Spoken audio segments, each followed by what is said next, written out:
What's up, my peoples? How we doing? So a while back, I started on a little mini journey to figure out who I am from past lives and the Akashic records, my own senses, because it's all very fascinating in how we relate to our own lives and what's happened in past lives and how we try to grow. And from watching like Dolores Cannon videos, and I'm gonna link one of them. It's called The Third Wave, and it kind of explains everything and from her work, which is very enlightening. So we get our own little hits of who we've been and what we've been, and I my own life I was in the military for a while, but got out, and then come to realize that I may have passed away from different conflicts and wars in my own life and battles, that my decision was probably subconscious not to stay in the military. And I've also come to realize that there's no proof, no concrete proof. When you do these things, of course, it's all subliminal messages or memories and help of our own subconscious with hypnotism, past life regression, which I tried here, which is very interesting because which I'll explain later, I found things that no one would know, and then I think I found out who I was in a past life just by those little tidbits, and then searching who, what, where, and why.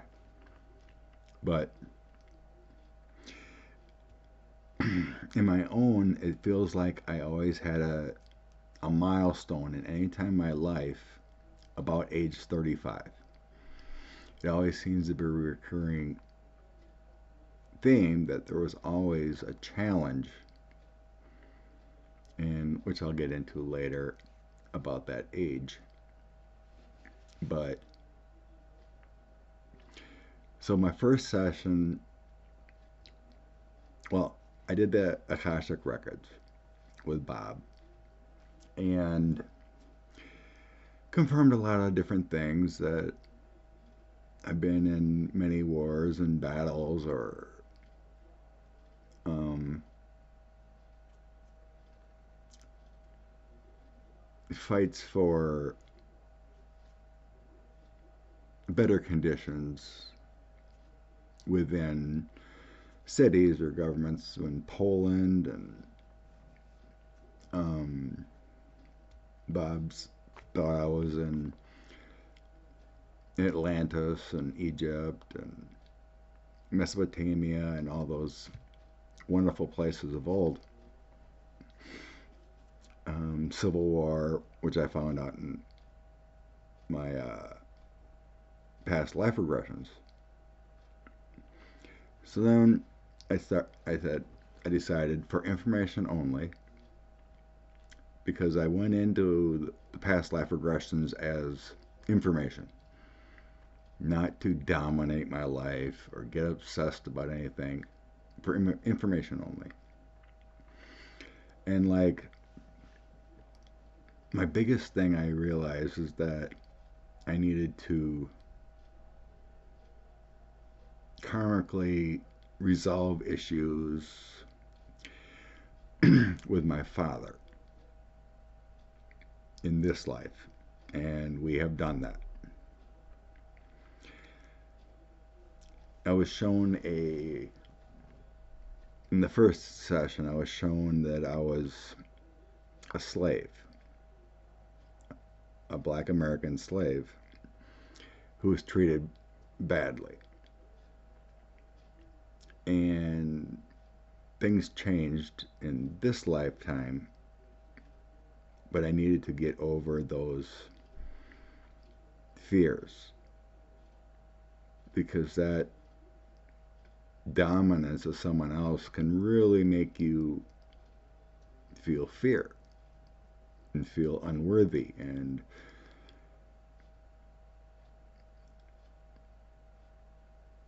bring you down in a way that is really difficult to understand in this life. And then I was shown at my time of the crossroads, where I had that choice to stay in the military, get out, go to college, then use the GI Bill.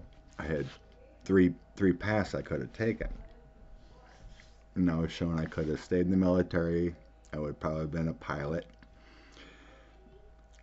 but I possibly may have passed in conflict at about 35, which would have been the Iraqi War, about 2003.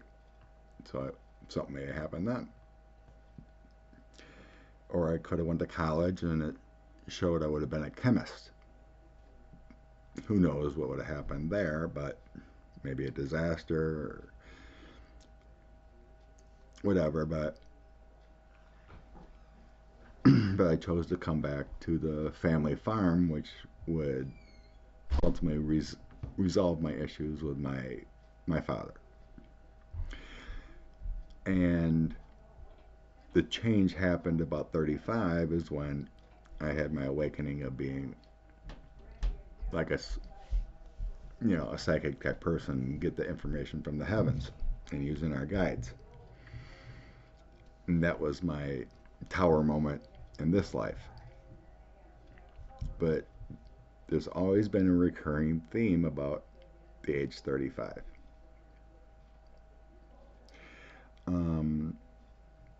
The first, I tried to connect with my mother, who has passed in the first session, but I wasn't able to get to her. But I was shown space and this white light portal, which I believe was heaven.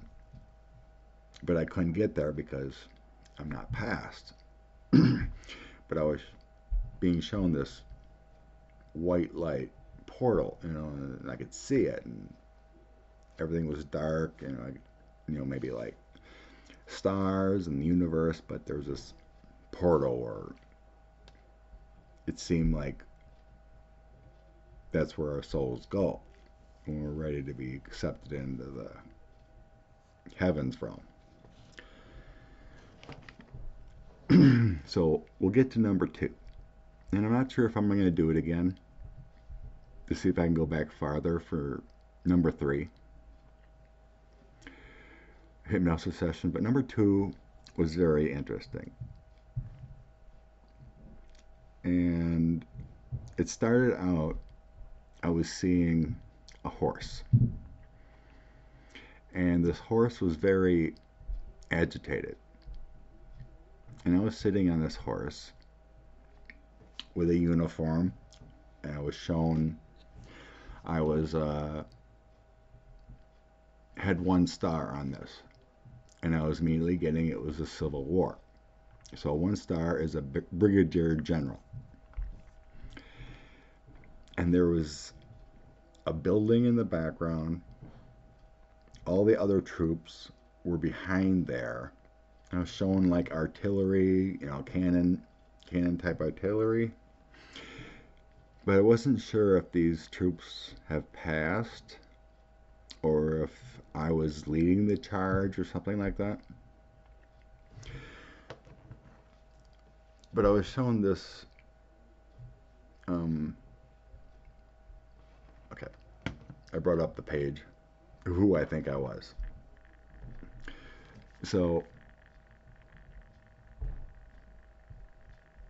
and then there was, so I was a Union Confederate soldier. That's what I came to the conclusion of. And the 1 star would be a brigadier general. I was showing this is 1 star. And oh, I was gonna try to put the recording on YouTube, but it's pretty light, hard to hear. But my hypnotist that I went to wrote a whole bunch of notes for me that I can refer back to. So this battle, so what I was shown is this horse was really agitated. I could see it going back and forth, and I was on it, and it was rearing, and because I sensed there was troops ahead, and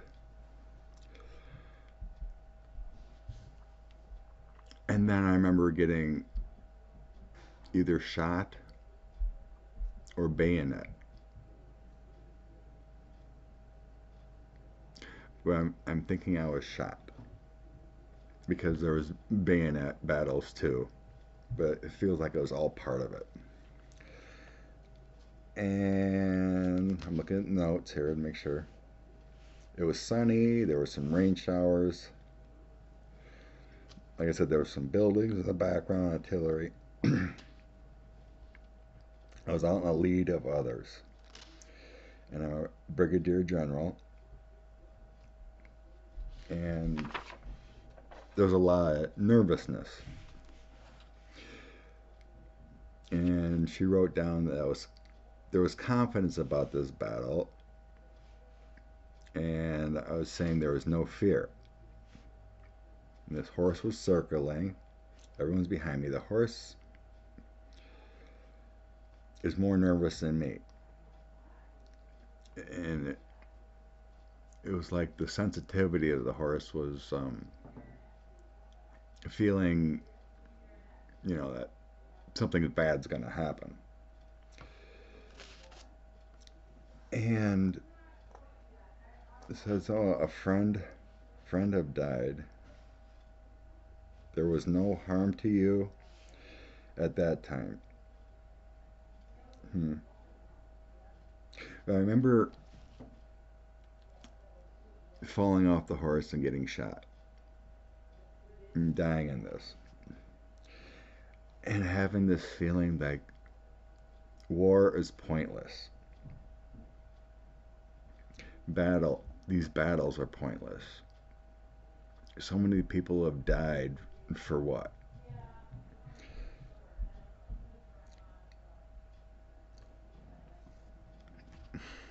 But when I passed, it was like there was no pain. It was quick and over. But the courage to go forward with my brother and was like manning up, right? And I remember being sad because the man who killed me is basically my brother. Not my literal brother, but my brother. Because we are one people. And I immediately felt forgiveness for the person who killed me.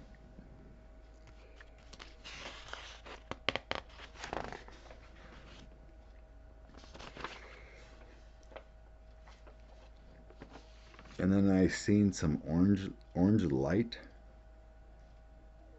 coming in, and that was over. So I did a little research on Union generals, brigadier general, because I was being shown 1 star, and I found William Haynes Little, who died of that exact scenario that I was shown. in the Civil War. He was a brigadier general, and he died at 36. Because, like I said, there's always seemed to be a recurring theme around 35. He was on his horse, and he was shot. Said he was shot by a sniper, and he was ahead of the pack, leading the charge, and all his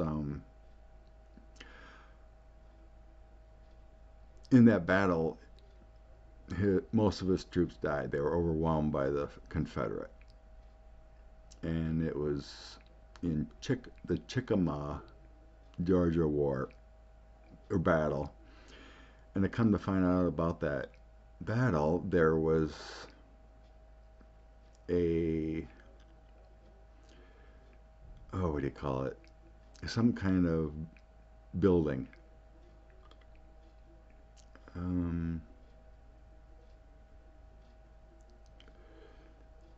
Where was it? There was some kind of famous building at that site. I can't find it right now. I apologize.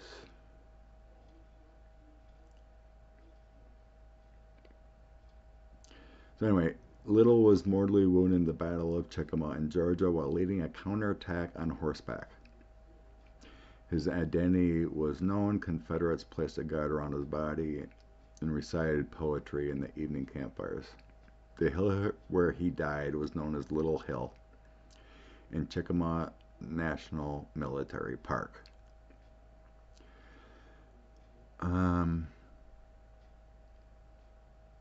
Can't remember where I seen it, but there was. I'm gonna pause quick and find this for you so I don't waste your time. Okay, I found it. It was.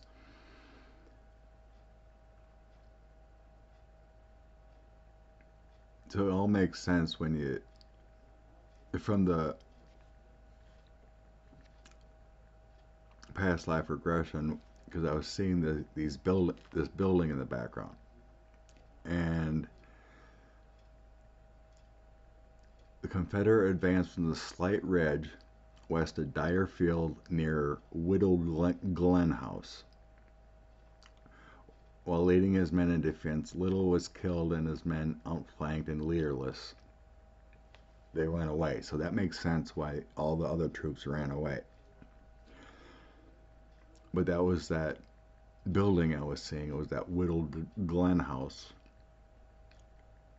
when that battle was going on. It's really, really interesting. I mean, when you can get some tidbits and then actual find information. So this one next life that I went into, I have no clue how this one played out, but it was kind of like a theme I was being shown. So it was, I would guess it would be in the time frame of the Revolutionary War. But the scene was like the little house on the prairie. I was a female. We had 2 kids, a little ranch, and my husband was a rancher. He was gone a lot. And we had 2 children, which I sensed were my current girls. Because there was 2 females. He rustled cattle. And I said I really enjoyed childbirth. It was a miracle and all that. We were very happy, but he was gone a lot with his rancher job, like cattle drives and whatnot.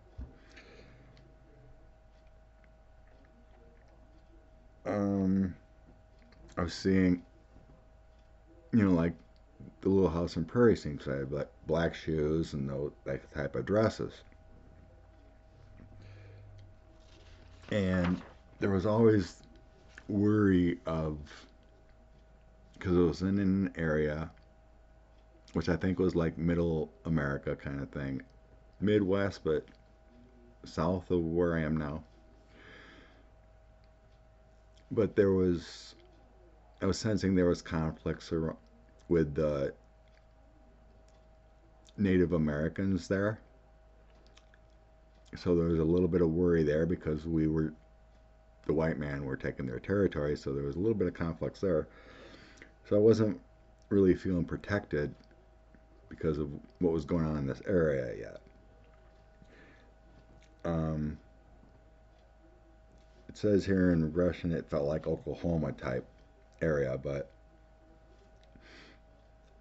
not all were friendly because of fighting and whatnot going on between the white man and them at this time.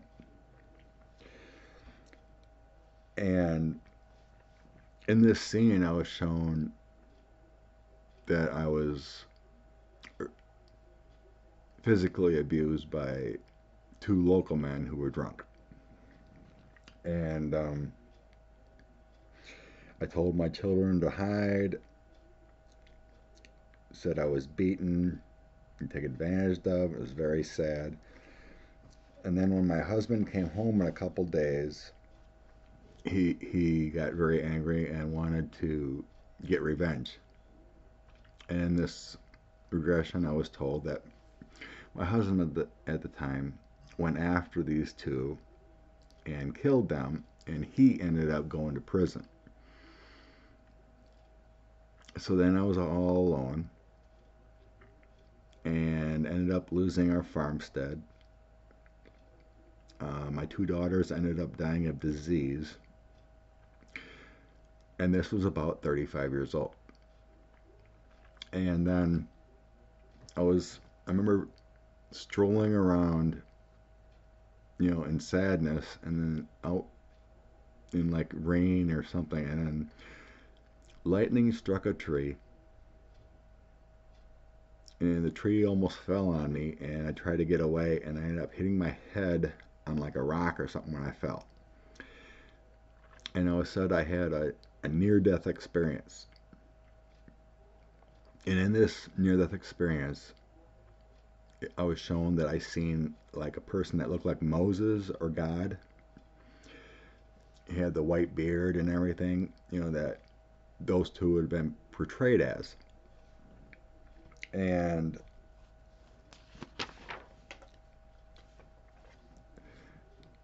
because the scenario was the hardest thing to deal with is loss. You're trying to get over loss of everything you had and everything was good. Money issues, which I went through myself in this life too again.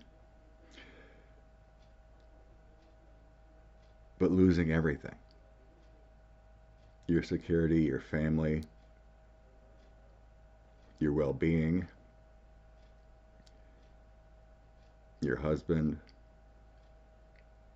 and then losing your children to disease at that time. So, in this near-death experience, I was told, um,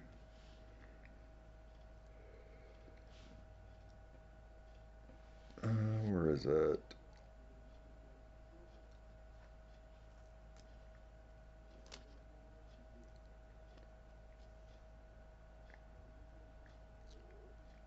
I was told it was not my time, that I was a child of God and you must go on. To have complete acceptance, complete love, complete forgiveness, and all that you know is real.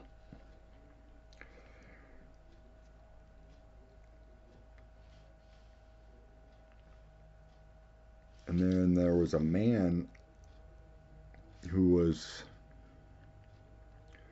like a guide that helped quite a bit, like a grandfather type figure.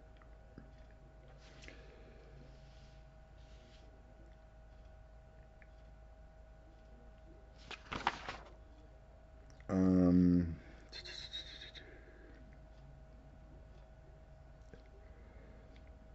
So this near death experience changed my life, and I was doing some readings in the Bible because I was being shown this a Bible with that little overlay that the Bible has, and I ended up becoming a servant because I was being shown like this house where I help people, and it might have been an orphanage and whatnot too, but I was being told I became a nun to help the rest of my days to help others. And I was seeing serving children and serving God through His words.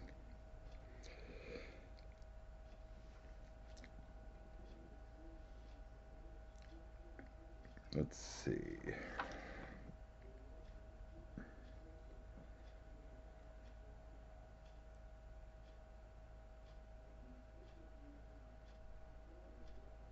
I was also told to become a servant, wash my hands into the love,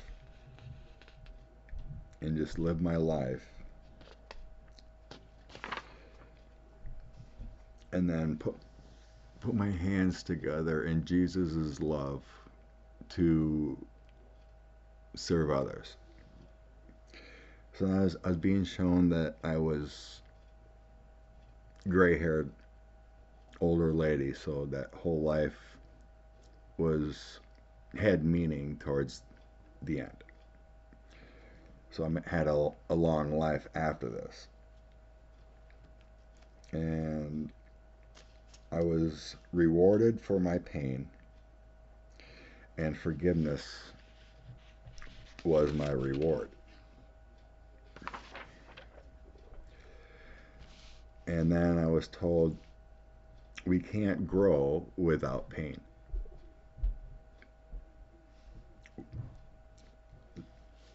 Not,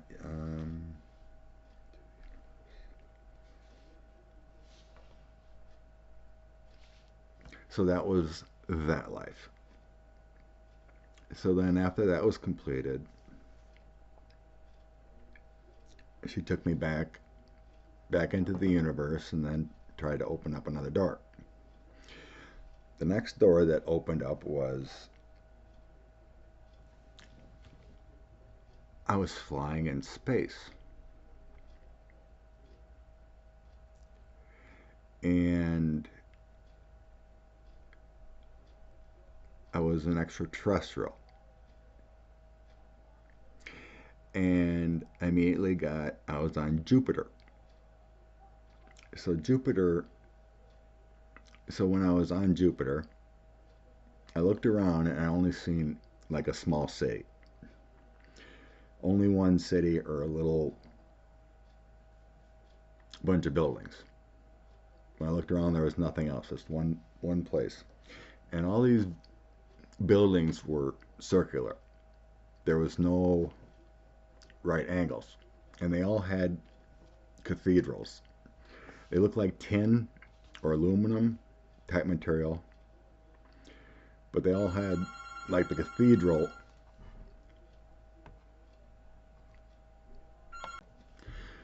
They all had a cathedral like the Capitol, some kind of dome, some kind of opening space. So it's like everything had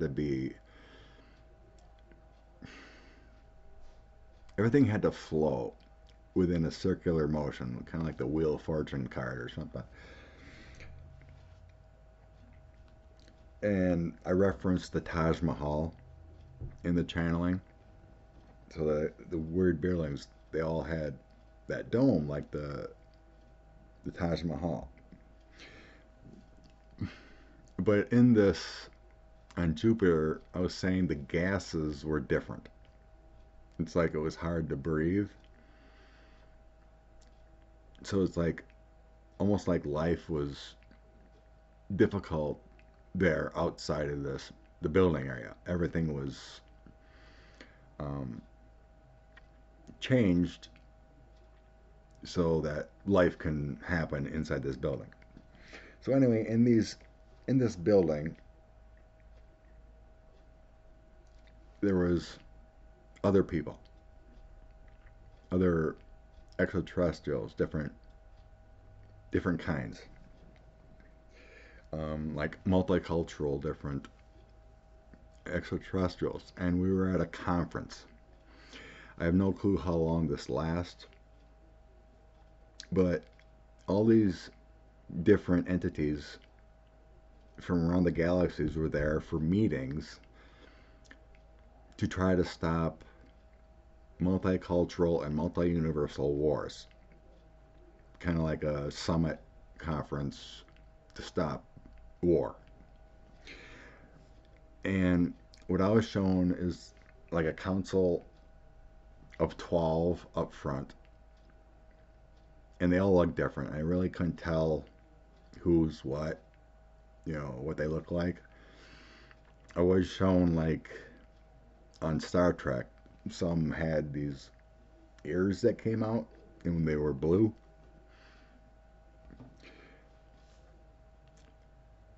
Like some had robes, some had different things, but there were whole different kinds of races there. Because it was kind of like I said, it was like a conference to end the nonsensical wars going on intergalactically. So I was showing myself sitting in like a congressional member, like in the background, in this big arena of a whole bunch of seats, kind of like I was a delegate of another nation or something, but you had your council of 12 up front, kind of like the leaders of different extraterrestrial nations. As a, it was more like a meeting.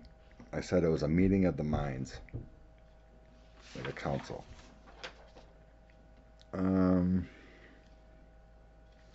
We were trying to set up rules of the galaxy. I was not a high person, more like a congressman. Like I said that. How to stop war. How to stop these bad entities throughout the universe. Everyone was tired of fighting and loss of life. There was many throughout the universe that didn't want to abide by the rules of peaceful contact. I was a male. And while I was there, like I said, I have no clue how long this lasted, but while I was there, I fell in love with another extraterrestrial being that was not of my race. So it was kind of like interracial. And what I was getting from that is went later that after this was all over in these meetings, we decided not to go back to our current life, and we went to a loving planet source, a water planet, that we could live happily without fear of judgment. So when I seen this planet, it was like aquamarine, and it was a water planet, mostly water, bigger than Earth, and it had heavier gravity. So what I was getting is like when you're in that heavy gravitational force, even like on Earth, gravity affects the life length of people and species. So when we got to this planet on a spaceship, we lived the life, and this was about 35 years again, 35 years old. And in this regression, I said I lived to be 70, and my partner, female, ended up living to be like 90.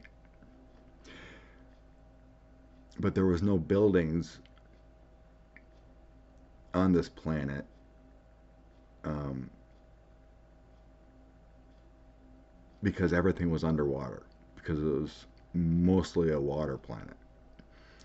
So I was being shown like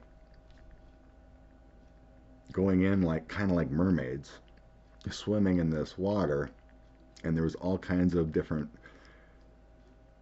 colored, beautiful fish, and just swimming in these colorful, different sizes and colors of fish. Very beautiful, actually. Whole different colors. And then when we went down in, there was this underwater city, kind of like in that movie, Star Wars movie, where Jar Jar Binks and Bat Clan went in the water, and then there was this underwater city, kind of something like that is being shown. And we lived out our life happily, but we couldn't have children because something about the DNA didn't mix. But we were able to be lovers and be in love and have a happy life, even although be it shortened because of the environment.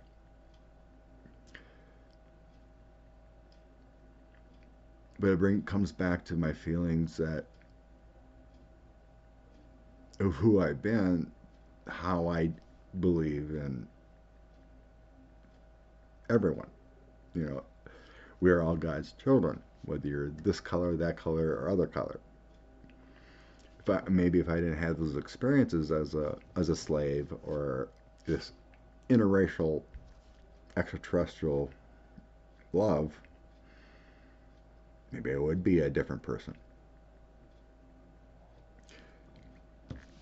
So anyway, so searched I searched online about a planet where there might be a water planet that we might know of. And then what comes up? This is a blue planet. And it said, oh, in the channeling I was getting something like a C name or K name. Didn't know what it was, but K1218b. It's a planet 124 light years away from Earth, discovered by the Kepler Space Telescope, described as a super Earth. It's all blue, and it's said to have looked like it's all water. Could that have been?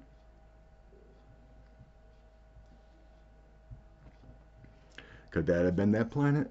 Very well it could be, because that was the vision I had of that picture.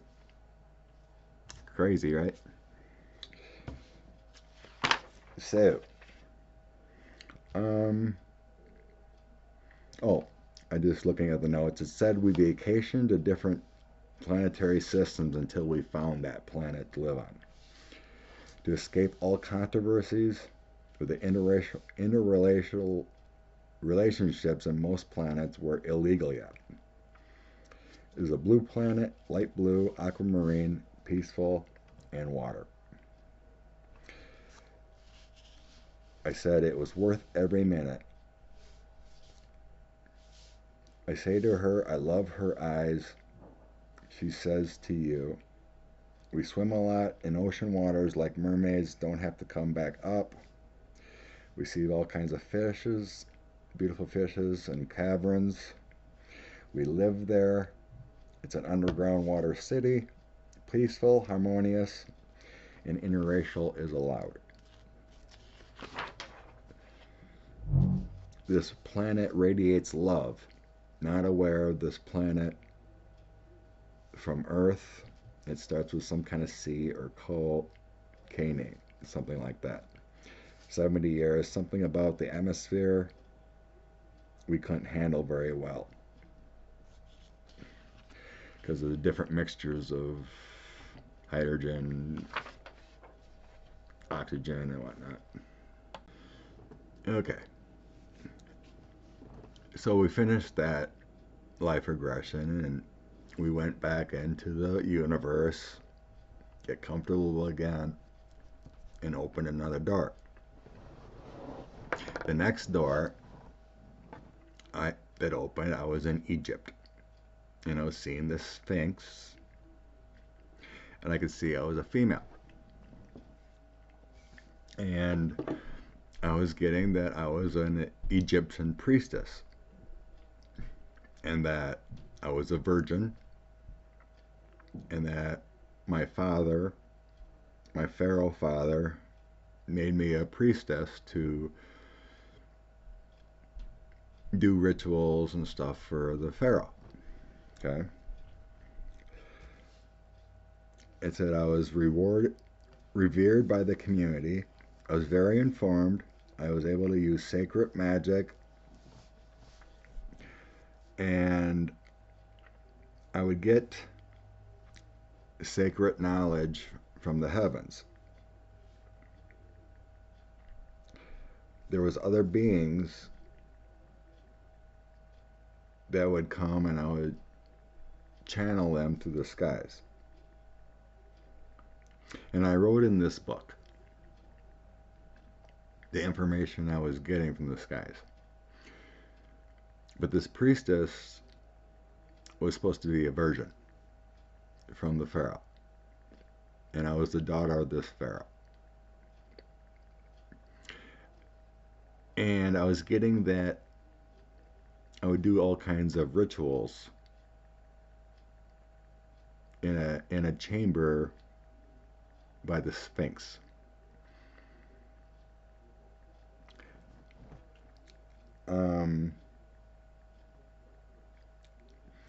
As these beings from the skies communicated,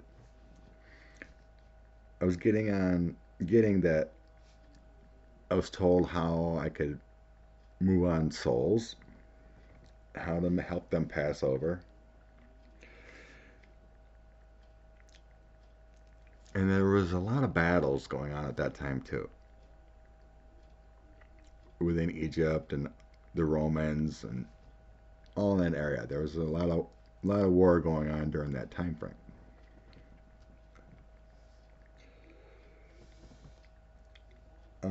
There was this belief that unless the body was helped, the soul would not move on to heaven. So that was part of my mission there, to understand that and do these rituals when someone would pass from these wars and battles. Almost, you might want to say, almost like a ceremony. When you go to church for one of your loved ones has passed. And it says I'd read from a book to help people that would get to heaven. There was beads and symbolism and crystals that would be used. There was also some chanting going on. So I was a pharaoh's daughter. All the servants that helped me were very nice. The pharaoh was very authoritative. I didn't really have a close relationship with him. I seen the hypnotist lady asked me if I had other family there or anyone I knew. I said I seen there was cousins. My current cousins were there, like part of people I knew, but it said cousins.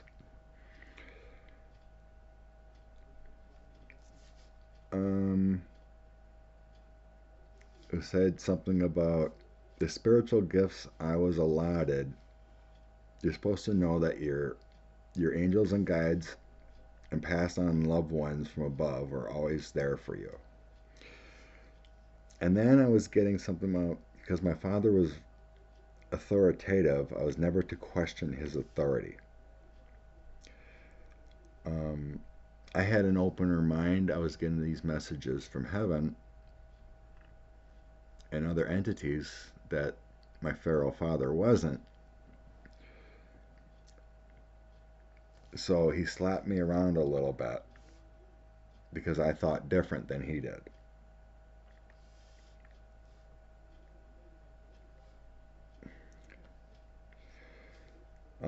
I wanted different things.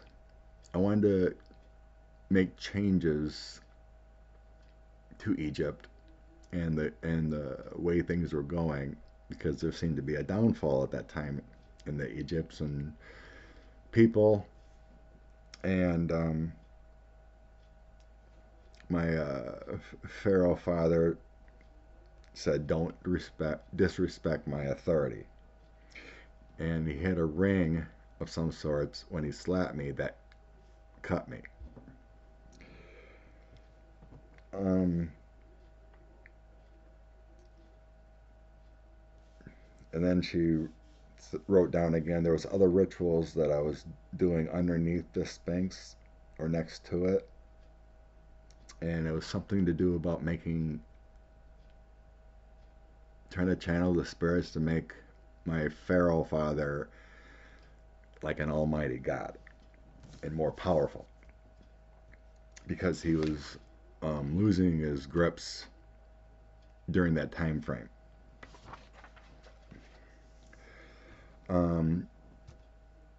Father wanted me to use my powers that I have achieved by making him a god in the afterlife.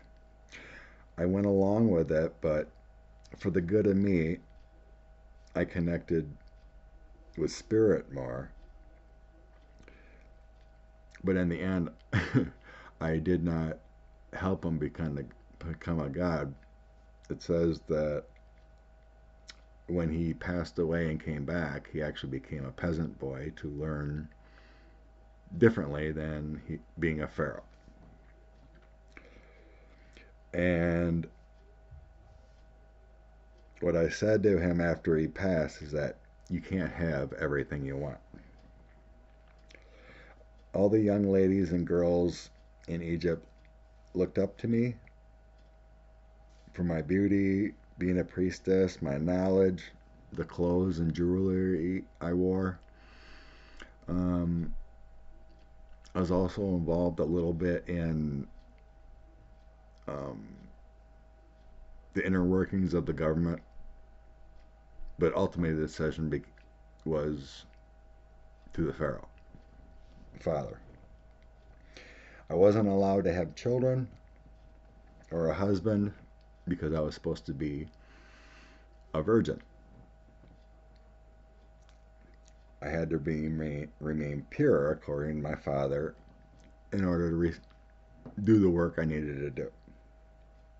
That was the hardest part, because I ended up falling in love with another, but I wasn't allowed, and he ended up marrying another. And the message I got at the end of this, because she asked, do I have any messages for me or anyone else? The message is, at the end, is that we are all God. We are all one.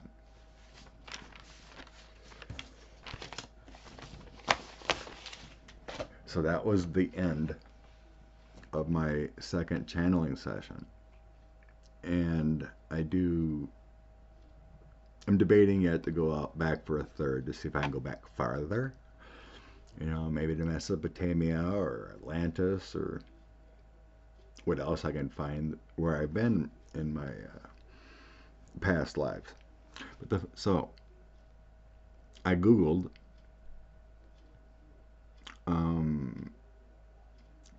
Egyptian priestesses who were virgins. And I found one. The Egyptian priestess, the god's wife of Amun. Oh, and I remember the dates in the channeling, or the past life regression was around 1000 BCE. And who I found was Iset. Probably can't say it. But Iset priestess. She was the daughter of Ramses the Sixth. And during that time is when the pharaohs started having, he lost control of the empire. There was a lot of wars going on and whatnot, and battles, and everything I described in my past life regression is all there. This Iset priestess was demanded to be a virgin under Pharaoh this Ramses the Sixth, and it was around 1200, 1100 BCE when I said in my past life regression. Just, you can't make this up. I got this information a couple times, and I was able to find who I was from the described scene.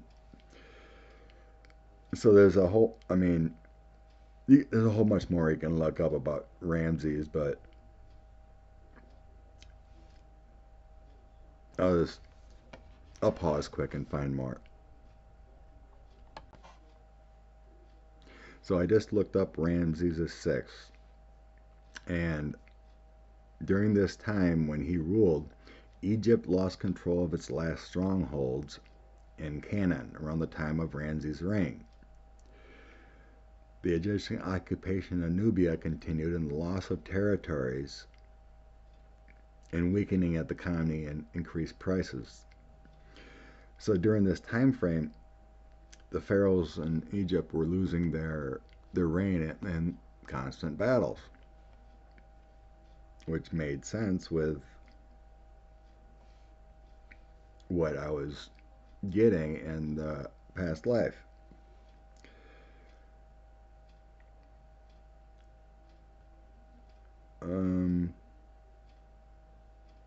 Also, since I was getting information from the heavens, according to this past life regression as Iset, I was writing stuff in books, like a scroll. And what I wonder is if I did a channeling of the Dead Sea Scrolls, and I haven't released it yet. I'm still debating, but in that channeling I was getting, there was 11 scrolls found, but I was getting there's 12, and then people talk about the Hall of Records, that there's more information out there about the possibility of Atlantis and Lemuria and other civilizations that are under the Sphinx yet, that may be found, that there's another scroll out there. Whether it's true or not, but we'll know. But I think in the channeling I said it was going to be 1,000 years. Maybe I heard wrong in it. Maybe it's 100 years. But it ain't going to be found yet. Because I think underneath or around the Sphinx there are channels. And and that there's other chambers. And I sense there's a chamber behind it, and that where these rituals were done.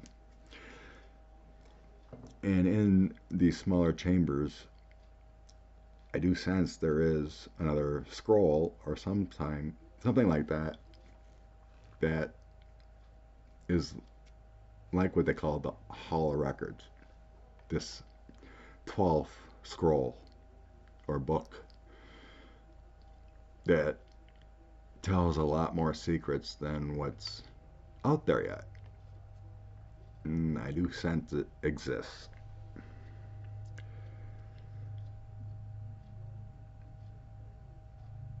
But during this time frame that I'm talking about here with Ramsey the Sixth, that there was a lot of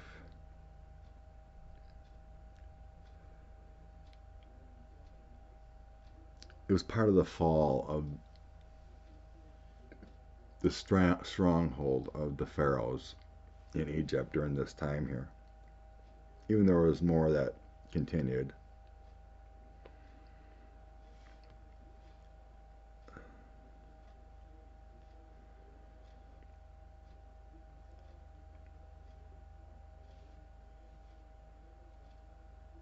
But as a priestess, or if you're writing down things, you would be considered a scribe. So to tap into the information is really cool. But you know, when you go into different lives, you kind of go through your life trying to understand what, for those who are awakened and want to understand, but everything has its path according to the past lives. How to change and how to grow from what's affected you before. And in my brief little journey here through the Akashic Records and the past life regressions, puts dots together who I am, why I am. So when you have any experience in your own lives,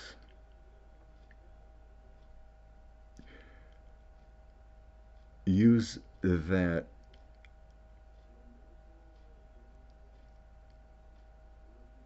learning lesson, use that learning lesson of what you had to go through, and know that you're going through every process for every person you have conflicts with is a time for growth and learning. Because like, if you want to watch that Dolores Cannon video that I'm going to put in there, she explains everything so well from her massive amount of work that she's done through other people.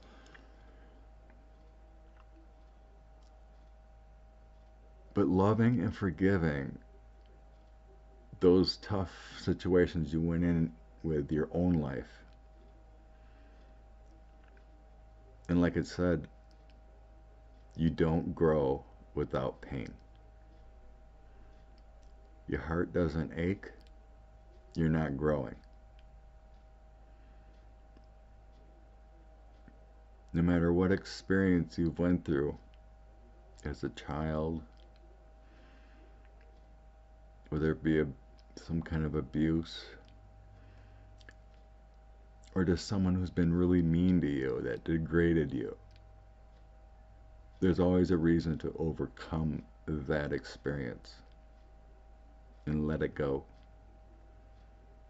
and forgive that person, because you want to be better and you want to grow as a person and stay on the upbeat instead of wallow in that misery of why me? Why did it have to be me? It's because we were put in that position to be a better person, to grow from our experience, to let it go.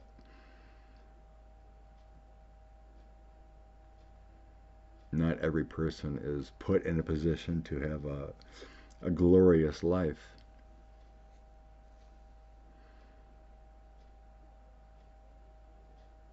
all we can hope is that we are truly one and truly part of the God source entity's existence. And feel that love, that we are people together. We're all on this planet together. And it's the continual growth of ridding racism and ridding hatred. That balance of light and dark, good and evil kind of thing. But the more people that grow, the more vibrationally higher we will all be. And that's the ultimate goal. To be better people. To love, forgive, and release. Release the pain. Release the people that don't serve us, because those people that don't serve us are teaching us a lesson. Teaching us how to be better. How to not get angry. How to move on from an experience. So, I hope this helped. I hope it was interesting. I find it fascinating. But love and light to you all. Thanks for listening. And be well.